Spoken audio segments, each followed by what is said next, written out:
Right, well, welcome back to another video. This time, I've bought a Merc. Now, it was in Copart. I bid on it 3 weeks on the trot, won it 3 weeks on the trot, but it never met reserve. Third time, though, they let me have it for what I bid for. What I didn't know about it was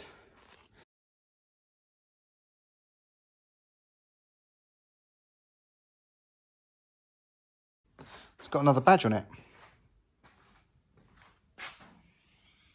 LE. Now I've just Googled it. Apparently there was only 1,000 of these. So, yeah, it's a 190 LE. So therefore it came with, sorry it's probably pretty dark in here, black cloth, black interior, tilt and slide sunroof, auto. Now, I don't know if it runs and drives. It's got a flat tyre. It's got the corner missing off the bumper. And it's got that trim damage there. And you can see the badge is missing. Number plate's been pushed in. They're obviously metal pressed ones. So we'll get a plastic one on there and that'll sort that out. And I think looking at it, I don't know if it's just dust or whether the paint's gone on the bonnet. So first things first, I'm going to pump that tyre up, pop the bonnet and see what we got.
Wow.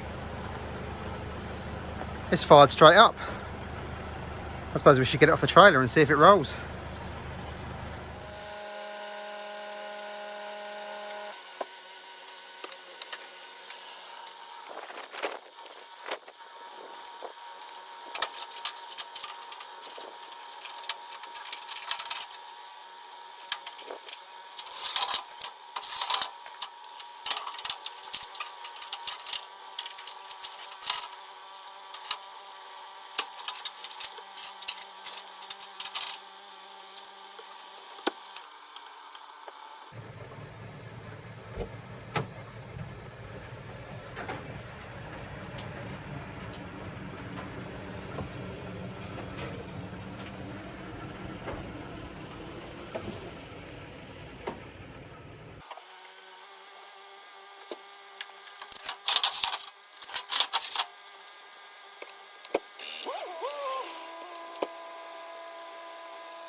Well, there we go. It drives, it's quiet. I'm quite impressed.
Well, as you saw there, it was on the MOT ramp. We didn't get a pass, unfortunately. It did fail. The ABS light is on. Now, I'll show you in a minute, but a common fault is the ABS relay. If you take the cover off, then just underneath there's a silver relay, 6-pin relay, and apparently that's quite a common fault. Now, I took it out this morning, gave it a tap, put it back in, the ABS light went off. But unfortunately, when we got to the MOT station, it was back on again and it wouldn't go out. So that's one of the fails. The other ones are as follows. Track rod end ball joint dust cover deteriorated. Suspension component mounting prescribed area corroded. It's had a patch before. Someone's not quite done it properly, so there is a small hole that needs sorting out. And indicator is showing white. That's because there's a hole in the light. Marvellous. Advisories are nail in near side front tyre, we'll get that done. Wheel bearing a slight play, we'll nip that up. Brake disc worn pitted scored, and brake pads. Now in the back there are some discs. I don't know if these are rear, but I'm guessing so. So is there one or two in there? There is two. So if we get some pads, we can change them and have that done. So next, I went and had it cleaned on the way back. I probably shouldn't have bothered. The paint is horrendous underneath. No, it's not the car wash before you say it. It is just terrible paint. You can probably see it. It's all started to, there you go, look. You can see it. If I remember rightly, my old Merc had the same. The bonnet is definitely foobarred. So, unfortunately, this car probably needs a full repaint. So, the boot lid is the same. You can't, there you go. And no, it wasn't done by the people washing it. It was like this underneath. I did see some of it before I washed it, but yeah, it's pretty bad. I reckon, I don't know, maybe a good mop might get some of it back. So yeah, well anyway, so what we're going to do, going to get up on the lift. We're going to get the brakes on the rear done, sort that ball joint out, pull out all the ABS sensors and clean them up. The rear one is in the diff, the front ones are on the hubs. Clean them out, make sure they're all good, put them back in and try it. If that hasn't fixed it, we'll replace the relay. If that doesn't fix it, then we might have to start replacing sensors, because obviously of the age of it, there is an OBD port, but I don't suppose it's going to tell us about the ABS, so it's just a matter of working through, unfortunately. So let's get it on the lift and have a look. Right, and here's the hole. Little hole there. Someone's obviously patched this before, so that needs sorting out. So that's that. ABS sensor is there in the rear diff, so we need to take that out, clean that up and check it over. Other ones are on the front hub. If we can see, where are we? Up there. They need taken out and checking. Other than that, the rest of it isn't too bad under here. Track, where's the ball joint or the track rod arm? Can't remember it's left near side. Yeah, there you go, look. You can see that one's had it. So, that one's all right. So needs to put a track rod end on. Other than that, she's all good under here. So, let's get cracking. Oh, the other thing, the gearbox is quite clunky on changes, so I think we'll do a filter change.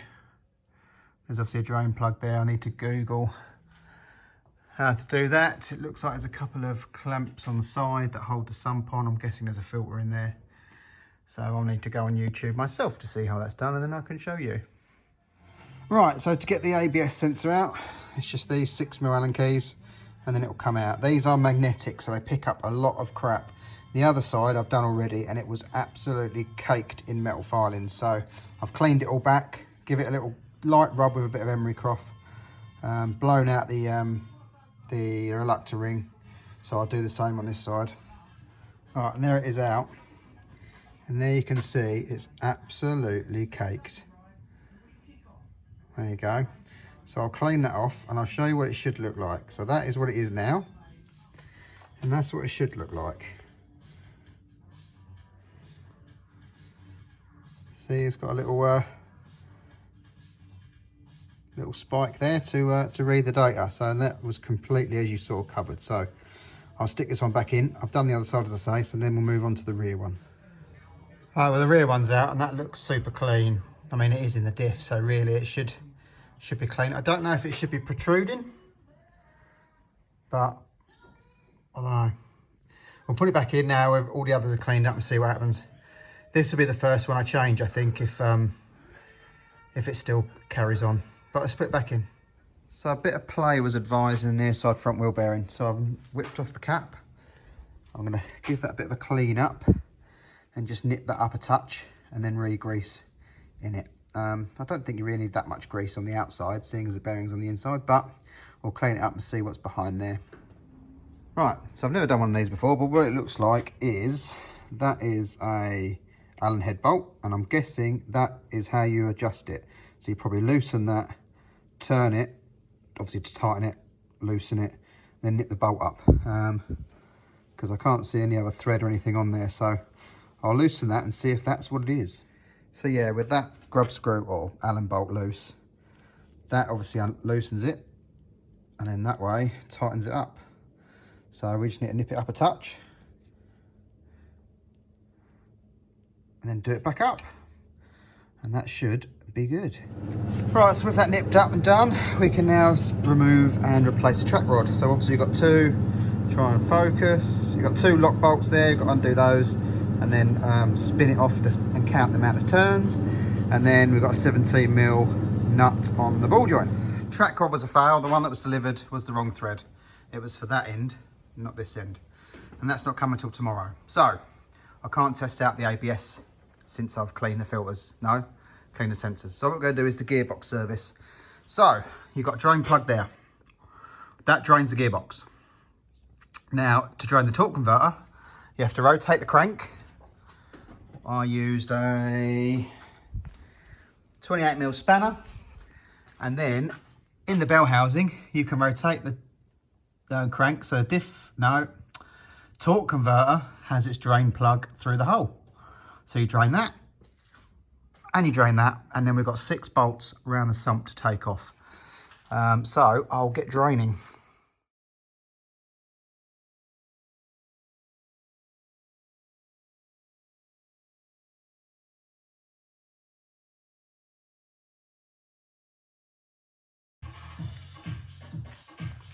Right, well, the reason I drained it into a little oil can is to see how much come out.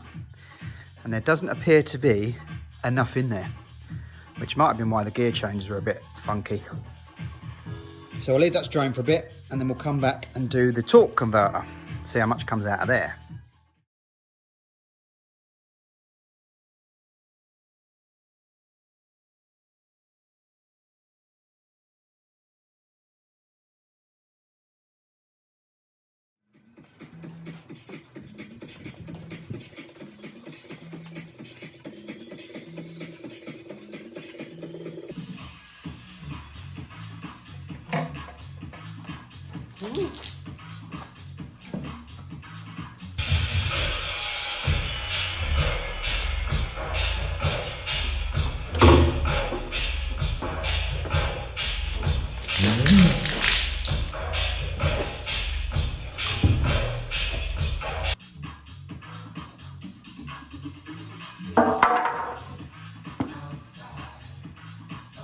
Lovely. Beautiful. I'm going to smell lovely for the rest of the day. Right, so that's the sump off. So we've got a bit more out of there, as you saw. Most of it down me, but I'd say there's probably another half a litre in there, maybe. Maybe it must be the way it's on the ramp. But we've also got just under 3 litres out the torque converter.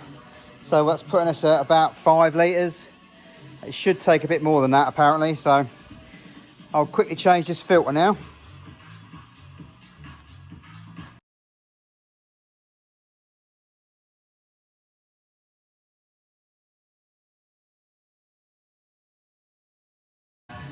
Right, the filter's held in with a couple of Phillips.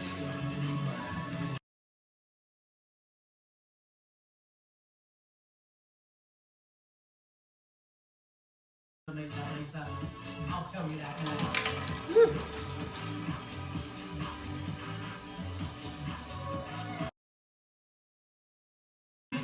This appears to be not the way to do it.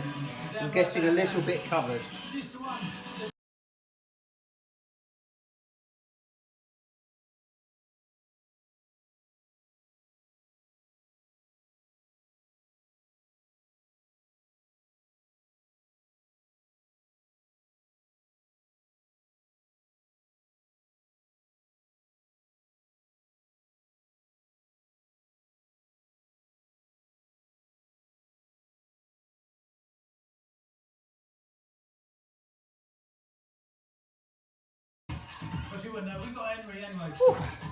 Right, so now I'll go around them with the torque wrench and just nip them up, and then hopefully that'll be good. Right, well, to fill it up, take out the dipstick for the transmission at the back there, obviously use a funnel and fill it up through there. I've so far put 4.5 litres in, and then got in the car, started it up and run it through park, neutral, reverse, drive, 2 and 3. Each one for about 5 seconds, back and forth. I just did it until the car warmed up to normal temperature, so probably 8 or 10 times through the gears. Leave it in each one for about 5 seconds. I've come back and checked the fluid, and at the minute it is at the right level, but I'll leave it overnight, because what you've got to bear in mind is you filled the transmission through the dipstick. So obviously the whole tube is covered in fluid. So it all needs to drain down really and dry the tube out, and then you can get a decent reading. So I'll leave it overnight. I'll come back and check it. And then once the track running turns up, I can chuck the wheels back on, take it for a drive.